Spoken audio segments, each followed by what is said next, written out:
Então, essa questão, ela fala um pouquinho das queimadas, né, e da relação dessas queimadas com as doenças respiratórias nas pessoas, beleza? Então, ela fala assim, no estado de Goiás, bem como em outros estados brasileiros, o ano de 2010 foi marcado por alto índice de queimadas.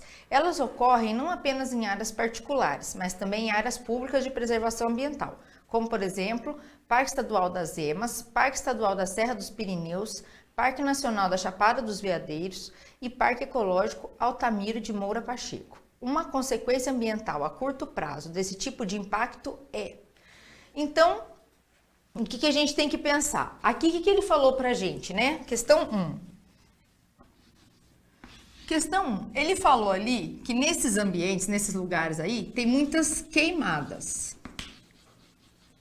Então, quando você tem esse processo de queimada, o que acontece? Aquilo que era um campo passa a ser desmatado, o solo limpo ali. Qual que é o problema disso? Você, sem as árvores, você não tem a retenção da umidade. Por quê? Isso é importante a gente lembrar. A vegetação, ela faz o papel de reter a umidade. Então, a vegetação, ela tem um papel de retenção da umidade do ambiente.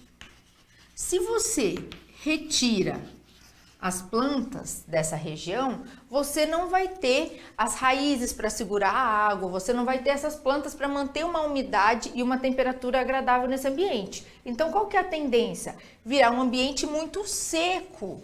Então, você vai ter seca, muita poeira. Então, o que você vai ter de problema aí? Provavelmente a população que vive em torno desse ambiente aqui vai ter problemas respiratórios, né? Por causa da seca. E além dessa seca, você acaba tendo uma concentração maior de poluentes ali nessa região. Mas por que eu tenho uma concentração maior de poluentes? Sem as plantas, eu não tenho ali o sequestro do carbono, por exemplo.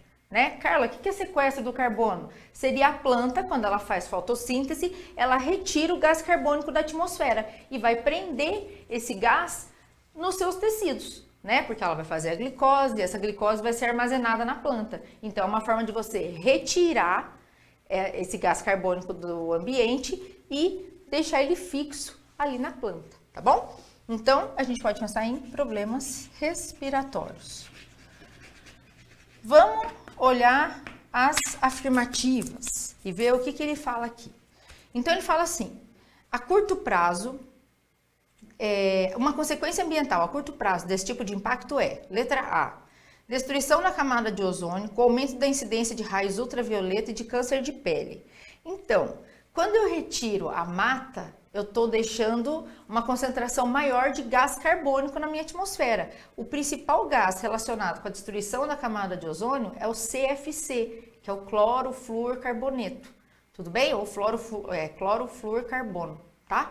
Não é, no caso, o gás carbônico. Então, essa não está correta, tá? A redução da umidade relativa do ar, elevando a incidência de doenças das vias respiratórias? Sim, se eu tiro as plantas, eu já vou retirar essa umidade do ar. E aí, como consequência, a falta de umidade, a concentração de poluentes, eu tenho doenças de via respiratória. Letra C.